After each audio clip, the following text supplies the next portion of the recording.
లక్షలాది మందిని సంఘటితం చేసి ఉద్యమం చేశామన్నారు మాజీ మావోయిస్ట్ సెంట్రల్ కమిటీ మెంబర్ మల్లా రాజిరెడ్డి.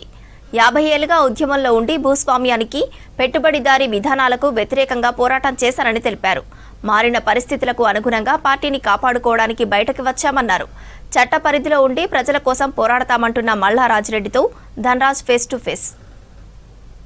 మావోయిస్టు ఉద్యమం 60వ దశాబ్దంలోకి ఓవైపు అడుగు పెడుతున్నటువంటి క్రమం, మరోవైపున చూసినట్లయితే మావోయిస్టు ఉద్యమంలో ఉన్నటువంటి నక్సలైట్లంతా కూడా లొంగిపోవాలంటూ కేంద్ర సంబంధించినటువంటి సూచనలు కావచ్చు, అదేవిధంగా ఆపరేషన్ కగార్కు సంబంధించినటువంటి సిచ్యువేషన్ నడుతుంది. ఇలాంటి క్రమంలో మరి నక్సలైట్లు ఓవైపున ఎన్కౌంటర్ అవుతున్నటువంటి సిచ్యువేషన్, మరోవైపున చూసినట్లయితే లొంగుబాట పడుతున్నటువంటి పరిస్థితి కనబడుతుంది. ఇక మనతో ఇప్పుడు మొన్ననే జనజీవన స్రవంతిలోకి వచ్చినటువంటి central committee member Raji Reddy alias Sangram, Meesala Sattanna పిలుస్తుంటారు. అన్న రాజిరెడ్డి, మీరు ఇప్పుడు చూసినట్టయితే ఎలాంటి సిచ్యువేషన్లో ఉన్నారు? మీరు అంతకుముందు మీరు అడుగుబాటు పట్టినటువంటి పరిస్థితి కావచ్చు, ఇప్పుడు జనజీవన స్రవంతిలోకి వచ్చినటువంటి సిచ్యువేషన్, ఈ రెండింటి మధ్య పరిస్థితి ఎట్లా ఉంది? ఫస్ట్ మీ ఛానల్కు మేము చెప్పదలుచుకున్నది, జనజీవన స్రవంతిలోకి రాలేదు అనేది. నిన్న జనజీవన స్రవంతిలో లేము కాబట్టి ఇవాళ వచ్చినాం అనేటువంటిది కరెక్ట్ శబ్దం కాదు. ఇప్పటికీ నేను పార్టీలోకి వచ్చిన ఈ 50 సంవత్సరాల కాలంలో లక్షలాది మందిని జనాలను కలుస్తూనే సంఘటితం చేసినటువంటి నేపథ్యం ఉంది. అట్లనే ఈ 18వ తారీఖు ఈ ప్రభుత్వం నన్ను అరెస్ట్ చేసి 24వ తారీఖు మీడియా ముందు ప్రవేశపెట్టింది. దాన్ని జనజీవన స్రవంతి అనేటువంటి చెప్తున్నది. అది కరెక్ట్ కాదు. నేను లొంగిపోలేదు. అరెస్ట్ అనుకోవాలా లేకుంటే లొంగుబాటు అనుకోవాలా? అరెస్ట్ కావడం 18వ తారీఖు హన్మకొండలో అరెస్ట్ చేసి హైదరాబాద్కి తీసుకొచ్చి మా ప్రభుత్వం లొంగుబాటును చూపిస్తుంది అనేటువంటి చెప్తున్నటువంటిది. దానికి ససేమిరా కూడా ఒప్పుకోలేదు. అవసరమైతే అరెస్ట్ చేసి జైలుకు పంపండి అనేటువంటి చెప్పాను. లేదు, రేవంత్ రెడ్డి సర్కారు జనజీవన స్రవంతిలోకి తీసుకురాదలుచుకున్నది అనేది చెప్తున్నది. సరే, ప్రభుత్వం అనుసరించే పద్ధతి ప్రభుత్వం అనుసరిస్తుంది. విప్లవకారులుగా మేము జనజీవన స్రవంతిలోనే ఉన్నప్పటికీ ఇప్పుడు సర్కారు జనజీవన స్రవంతిలోకి రావడానికి సిద్ధంగా లేము. అట్లనే జనం కోసం పనిచేయడానికి సిద్ధంగా ఉన్నామనేటువంటిది, చట్టపరిధిలో పనిచేస్తామనేటువంటిది స్పష్టీకరించడం అనేది జరిగింది. ఈ 50 సంవత్సరాలు అనేక మలుపులలో ఉద్యమంలో నిలబడ్డం, ఈ మావో ఆలోచన విధానానికి అనుకూలంగానే ప్రజల్ని మౌల్డ్ చేస్తూ ఈ భూస్వామ్య దోపిడీకి వ్యతిరేకంగా, పెట్టుబడిదారి దోపిడీకి వ్యతిరేకంగా, సామ్రాజ్యవాదానికి వ్యతిరేకంగా, ఇవాళ ఉన్నటువంటి భాజపా ఫాసిజానికి వ్యతిరేకంగా పోరాడుతూ ప్రజల్ని సంఘటితం చేసినటువంటి చరిత్రే మావోయిస్ట్ పార్టీ చరిత్ర. మీ లొంగుబాటు అనేది మొత్తం నక్సల్ సంబంధించినటువంటి పార్టీలో చర్చ జరిగిన తర్వాతనే ముందుకొచ్చారా, లేకుంటే అంతర్గతమైనటువంటి విభేదాలు వచ్చినాయా? ఆపరేషన్ ఖగార్కు సంబంధించినటువంటి ప్రెజర్ జరిగింది.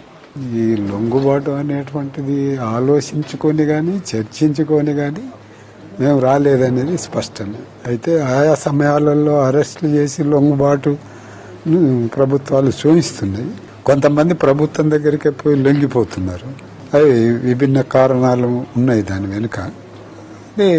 మేము వచ్చినటువంటిది లొంగిపోవటానికి కాదు, పార్టీని మారిన స్థితికి అనుకూలంగా పార్టీ కేంద్ర కమిటీ కావచ్చు, బయట ఉన్న కామ్రేడ్స్ కావచ్చు, చర్చించుకొని నిర్ధారించుకుందాం. కానీ ఇప్పుడైతే ఉన్న శక్తులను కాపాడుకునే విధంగా, వాళ్ళను గైడ్ చేసే విధంగా ప్లాన్ చేసుకునే బయటికి రావడం అనేది జరిగింది. బయట నుంచి లోపల ఉన్నటువంటి శక్తులను గైడ్ చేద్దామనేటువంటిది నిర్ధారించుకున్నాం తప్ప ముందు నిర్ణయించుకొని సరెండర్ కావాలనేటువంటిది కానీ, సరెండర్కు ఆదేశం ఇచ్చినటువంటిది కానీ ఏమీ లేదు. అంటే మీలాంటి కేంద్ర కమిటీ మెంబరే ఇప్పుడు పోలీసు రాడార్లోకి వచ్చారు, ఓవైపున జనజీవన స్రవంతి అని చెప్పొచ్చు. ఇలాంటి పరిస్థితులలో మరి మావోయిస్టు ఉద్యమం ఎలా ఉండబోతుంది? మావోయిస్టు ఉద్యమం కగారు దాడి మూలంగా చాలా నష్టపోయినటువంటి స్థితి ఉంది. ఇప్పటికీ ఉన్న దానిలో ప్రభుత్వ బలగాలతో తలపడుతూ పోరాట ప్రాంతాలనే ఉన్నటువంటి స్థితి కూడా ఉన్నది. ఇక భయాందోళనకు గురైనటువంటి శక్తులు పోయి సరెండర్ అవుతున్నాయి. భయాందోళన లేనటువంటి కామ్రేడ్స్ ఉద్యమానికి స్టిక్ ఆన్ అయి ఉండి అక్కడనే పనిచేస్తున్నటువంటి స్థితి కూడా ఉన్నది.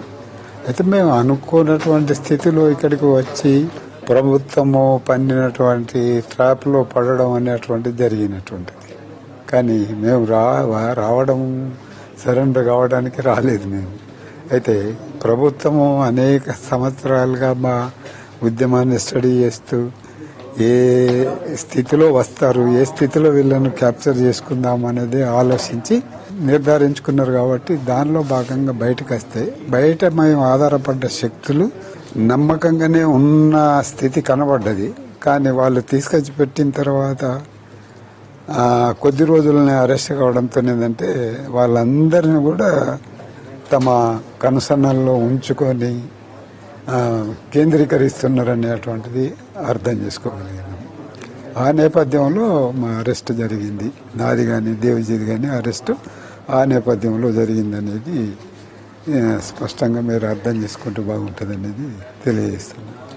సుమారుగా మీరు 45 ఏళ్ళుగా పైగా కూడా ఉద్యమంలో పనిచేశారు. అంటే మీరు ఉద్యమంలోకి వెళ్ళడానికి మిమ్మల్ని ఏ అంశాలు ప్రభావితం చేశాయి? మీ ప్రస్థానం అంటే మీరు పుట్టిన ప్రదేశం నుంచి వెళ్ళి మీరు అప్పుడు అసమానతలను చూశారా?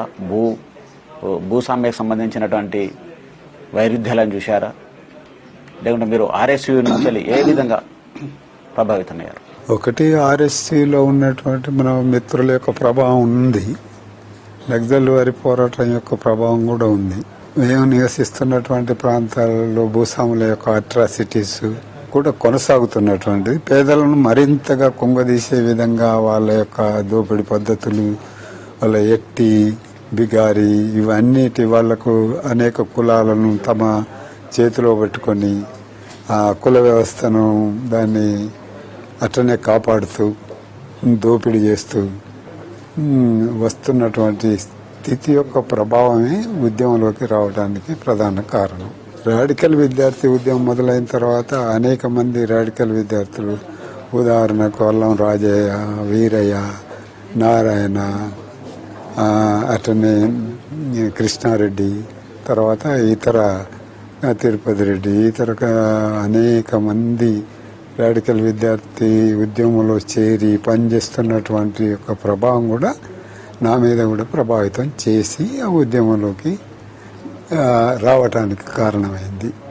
జిల్లా స్థాయి నుంచి మొదలుకుంటే కూడా కేంద్ర కమిటీ మెంబర్గా అంచెలంచెలుగా ఎదగడంలో ఆయన ప్రస్థానం ఎంతో ఉంది. అదేవిధంగా ఇటీవలే పోలీసుల లొంగుబాటులో మల్లా రాజిరెడ్డి పేరు చాలా సెన్సేషనల్ అయింది. ఉద్యమం అనేది కూడా ఎప్పటికీ కొనసాగుతూనే ఉంటుంది, దానికి అంతం లేదనేది కూడా ఆయన చెప్పారు. అదేవిధంగా ప్రజా పోరాటాల ద్వారానే తమ పంథ భవిష్యత్తు కూడా ఉండబోతుందనేది రాజిరెడ్డి చెప్తున్నటువంటి సిచ్యువేషన్.